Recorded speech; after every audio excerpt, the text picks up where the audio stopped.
Bienvenidos a esta exploración a fondo. Hoy nos metemos de lleno en un documento, fundamental, aunque a veces un poco denso, ¿no? El Federal Register de Estados Unidos.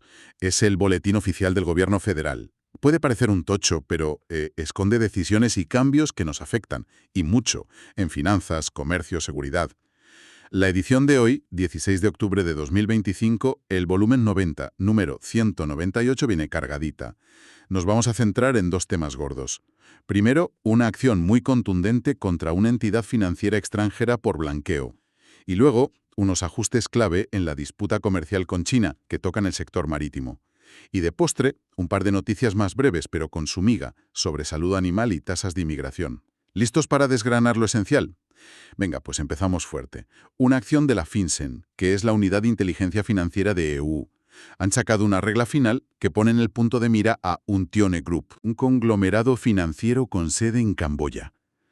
Lo designan como institución financiera extranjera de principal preocupación por blanqueo de capitales. Suena, bastante serio.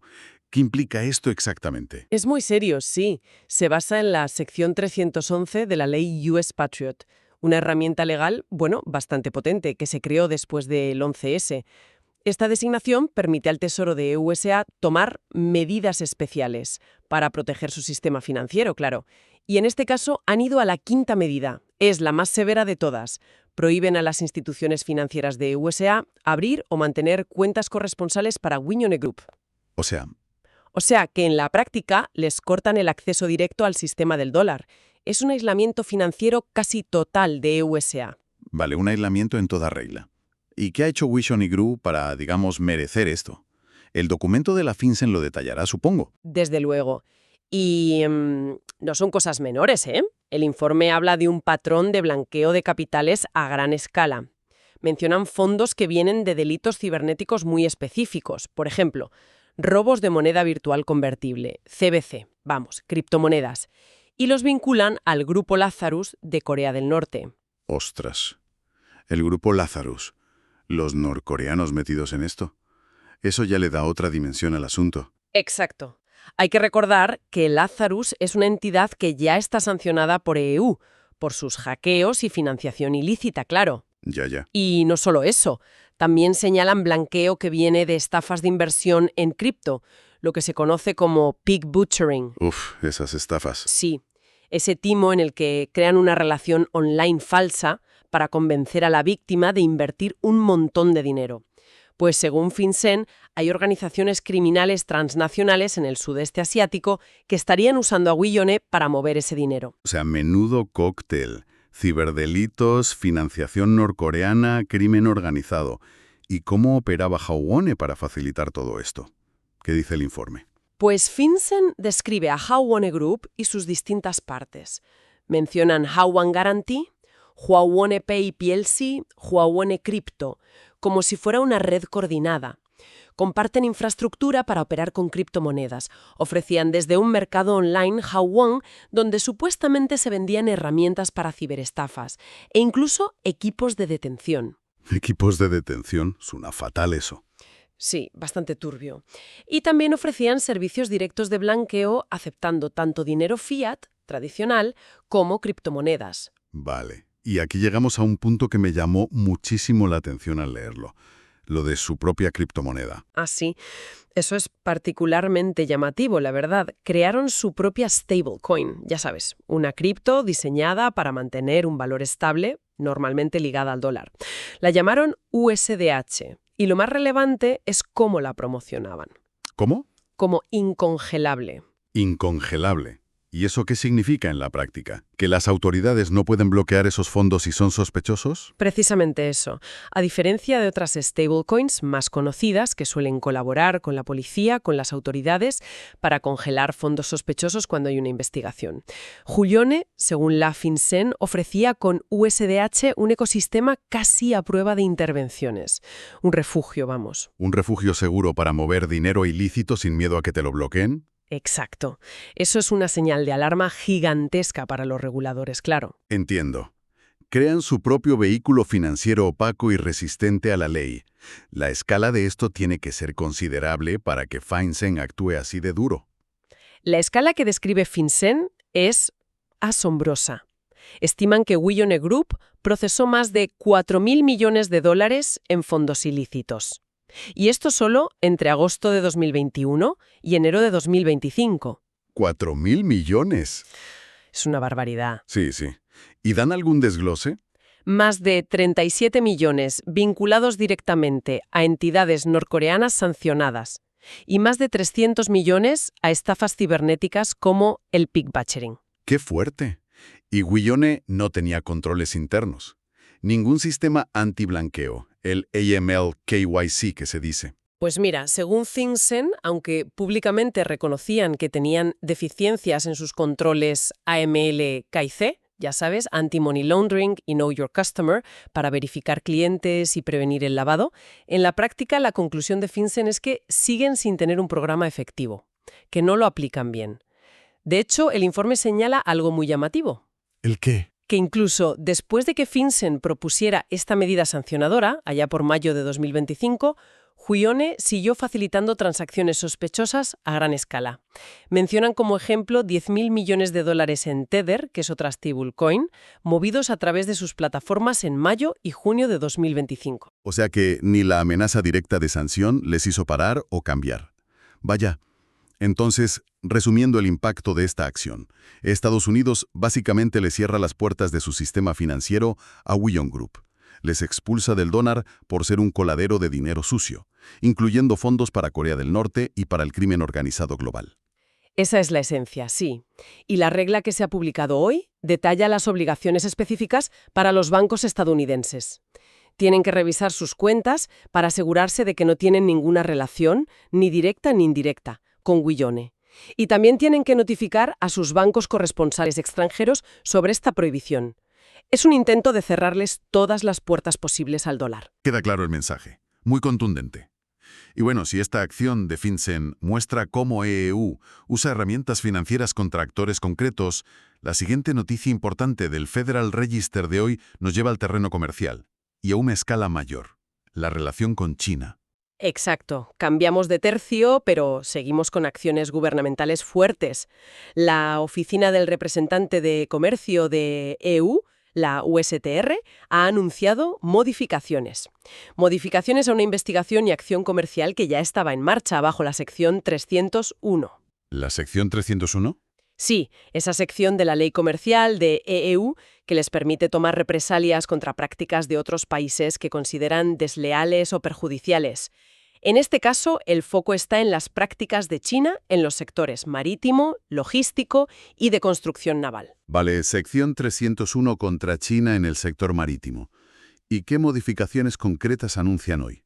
Porque entiendo que hay varias partes, ¿no? Sí, el anuncio tiene como dos bloques. Modificaciones que ya son firmes, que entran en vigor ya, y otras que son propuestas, sobre las que piden comentarios. Empecemos por las que ya están decididas. Primero, ajustan una tasa que se aplica a los buques portavehículos que llegan a Estados Unidos desde China o que están relacionados con entidades chinas. ¿Ajustan cómo? ¿Qué cambian? Cambian la base de cálculo. Antes se basaba en la capacidad de coches que podían llevar, los CEU. Ahora se basará en las toneladas netas del buque. Es una medida más estándar en el mundo marítimo. Y fijan la tasa en $46 por tonelada neta. Con un límite, eso sí, de 5 veces al año por cada barco. Vale. Esto entró en vigor hace poquito, el 10 de octubre. Hay algunas exenciones, por ejemplo, para barcos del Programa de Seguridad Marítima de EEV, el MSP, aunque esa exención tiene fecha de caducidad en 2029. Entendido. Pasar a toneladas netas, fijar una tasa específica, parece un intento de hacer la medida más clara, más fácil de aplicar quizá.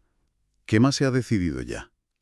Segundo, han eliminado una cosa con carácter retroactivo, desde abril de 2025. Afectaba a los buques de gas natural licuado, de GNL.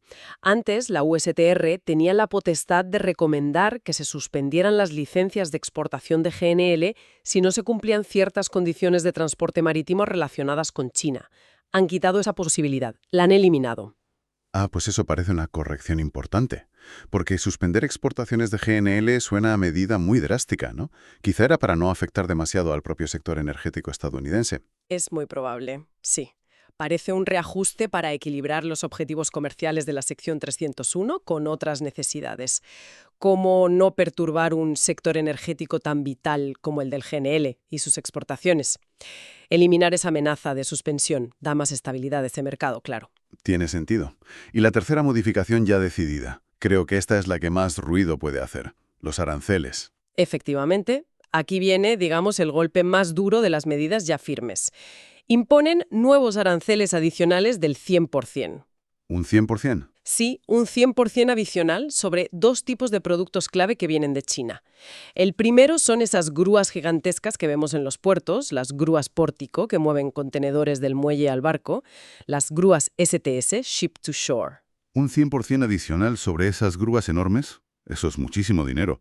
¿A qué tipo de grúas afecta exactamente? A todas las chinas. Afecta a las de origen chino, claro, pero también a las que tengan componentes chinos significativos e incluso a las fabricadas en cualquier parte del mundo, pero por empresas controladas por China. Intentan cerrar el círculo, vamos. Entiendo. Hay una pequeña ventana para contratos que ya estuvieran firmados antes de abril de 2025. Si esas grúas llegan antes de abril de 2027, se libran, pero para todo lo nuevo, el arancel del 100% entra en vigor ya, el 9 de noviembre de 2025. Buf. Esto va a encarecer enormemente la modernización de los puertos que necesiten estas grúas. Me imagino que detrás de esto hay algo más que lo comercial, ¿no?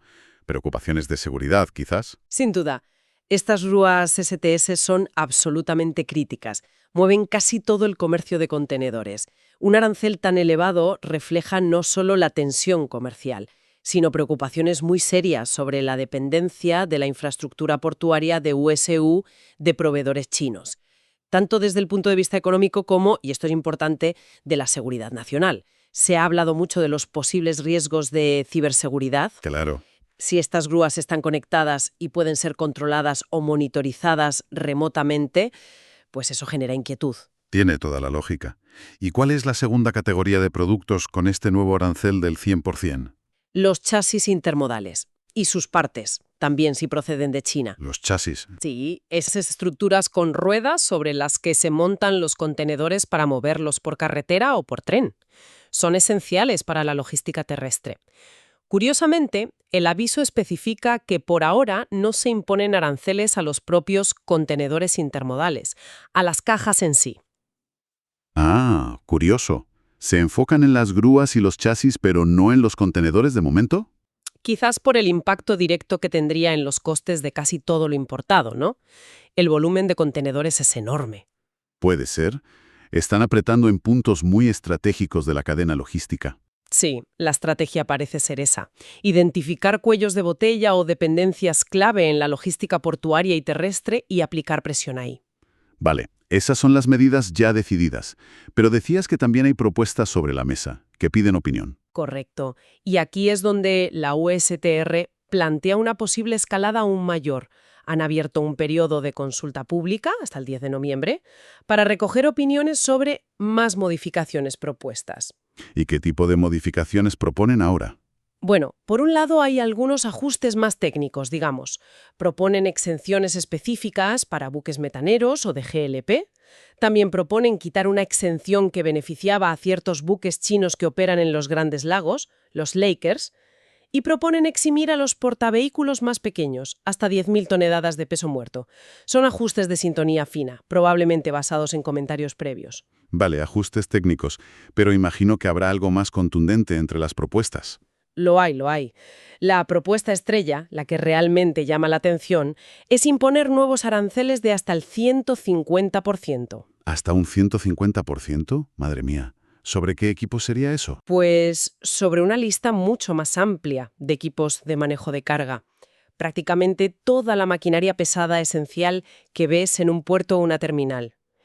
La lista incluye las grúas sobre neumáticos, RTG, las grúas sobre raíles, RMG, las grúas apiladoras automáticas, ASC, las carretillas pórticos, straddle carriers, también los apiladores de alcance, reach stackers, los tractores de terminal, las máquinas que cargan contenedores por arriba, top handlers loaders, y sus partes. Pero ese es casi todo. Todo el equipamiento pesado que mueve contenedores en un puerto moderno o una terminal intermodal. Básicamente sí, es una propuesta muy ambiciosa. Si el 100% sobre las grúas STS ya era un golpe, un 150% sobre todo lo demás, cambiaría radicalmente el panorama de inversión en infraestructuras logísticas en EU. Los costes se dispararían. Totalmente. Si esta propuesta llega a implementarse, representaría una escalada muy, muy seria en la presión sobre China en este sector. Buscaría abordar de forma casi integral la dependencia de proveedores chinos en equipos críticos para la logística. Por eso la consulta pública es tan importante ahora.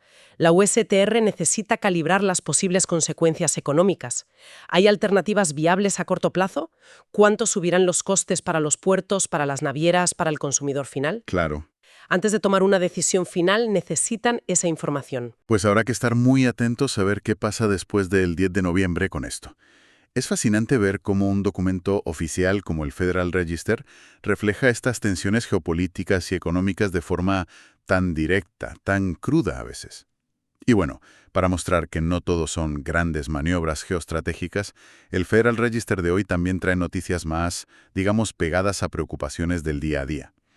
Vamos con un par de ejemplos rápidos para ilustrar esa diversidad. El primero tiene que ver con la FDA, la Agencia de Alimentos y Medicamentos, y un bicho bastante desagradable, el gusano barrenador. Sí, el nombre ya echa para atrás. La FDA ha publicado una guía final, la GFI número 299, permite un etiquetado dual para medicamentos veterinarios contra el gusano barrenador del Nuevo Mundo, Coxyliomia omnivorax, que es su nombre científico. Etiquetado dual. Significa que un mismo fármaco puede tener una indicación aprobada, de forma normal, para lo que sea, y además una indicación aprobada de forma condicional, más rápida, específicamente para tratar o prevenir la infestación por este parásito en concreto. ¿Y por qué esta medida ahora? ¿Hay alguna urgencia especial? Parece que sí. La FDA justifica haber sacado esta guía sin el periodo habitual de consulta pública previa, precisamente por la urgencia. Según indican, este parásito, que infesta heridas en animales de sangre caliente, afecta al ganado, mascotas, fauna salvaje e incluso, aunque es raro, a humanos. Pues este parásito se está acercando a la frontera sur de EUW. Vaya. Lo consideran una amenaza seria para la ganadería, la seguridad alimentaria y la salud animal en general, y quieren agilizar que haya tratamientos eficaces disponibles cuanto antes. Entendido. Un ejemplo claro de cómo la regulación intenta adaptarse rápidamente a amenazas emergentes, en este caso de salud animal. Y la última píldora informativa de hoy. Algo sobre inmigración, ¿verdad? Una nueva tasa. Correcto. El Departamento de Seguridad Nacional, el DHS, ha implementado formalmente una nueva tasa de $1.000.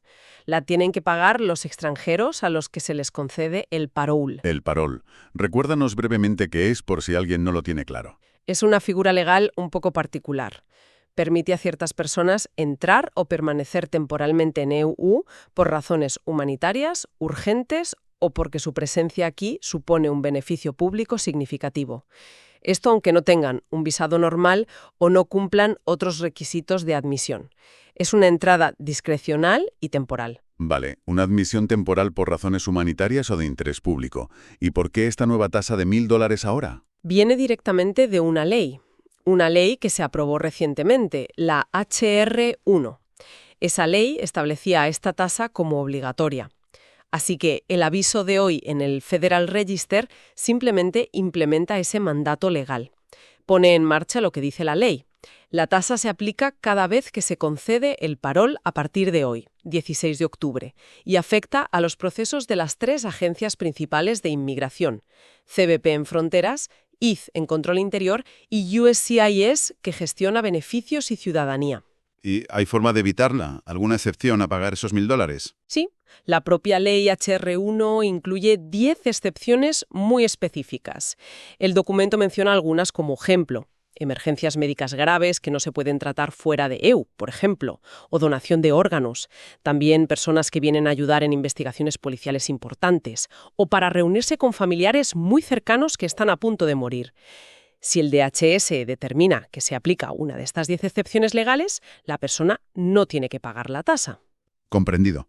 Una nueva barrera económica, entonces, para una vía de entrada humanitaria, salvo en casos muy específicos, definidos por ley. Bueno, pues hagamos un rápido balance de lo que hemos explorado hoy en esta edición del Federal Register. Ha sido intenso. Hemos visto a la FinCEN actuar con muchísima contundencia para aislar financieramente a Huyone Group, por un presunto blanqueo masivo con esas conexiones tan preocupantes a Corea del Norte y al ciberdelito con criptomonedas. También hemos analizado cómo la USTR, la Oficina de Comercio, intensifica la presión comercial sobre China, específicamente en el sector marítimo y logístico, con aranceles ya efectivos sobre equipos críticos como las grúas STS y los chasis, y esa amenaza de aranceles aún mayores, de hasta el 150%, sobre casi toda la maquinaria portuaria restante. Y hemos tocado dos ejemplos más concretos, que muestran la diversidad del registro. La FDA reaccionando a una amenaza sanitaria animal emergente con el gusano barrenador. Y el DHS aplicando un mandato legislativo, con esa nueva tasa de $1.000 para el parole humanitario. Todas estas acciones que se publican hoy en este boletín oficial son al final la cara visible de cómo el gobierno estadounidense intenta manejar desafíos muy complejos y muy actuales.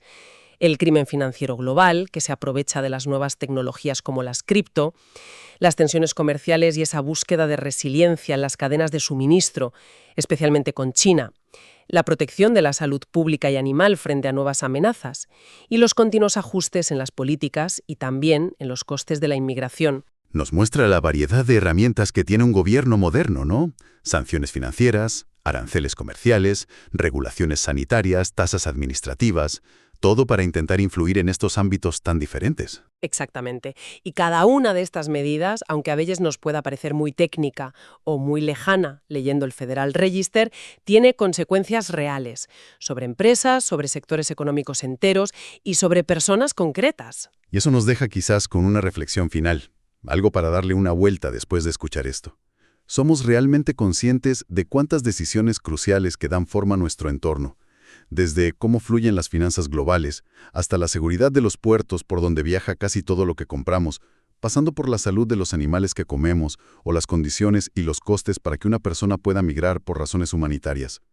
¿Cuántas de estas decisiones se toman y se registran en estos documentos oficiales, a menudo lejos del foco mediático principal del debate público más visible? Plantea una pregunta interesante sobre la complejidad de gobernar hoy en día, ¿sí? Y sobre la transparencia. ¿Qué significa esta densidad de información, este lenguaje a veces tan técnico? Hace más difícil que la ciudadanía comprenda realmente lo que se decide y pueda participar de forma informada en las decisiones que le afectan directamente. Es algo sobre lo que, merece la pena pensar un poco. Sin duda. Pues gracias por acompañarnos en esta inmersión detallada en el Federal Register de hoy. Ha sido un placer desgranarlo. Hasta la próxima.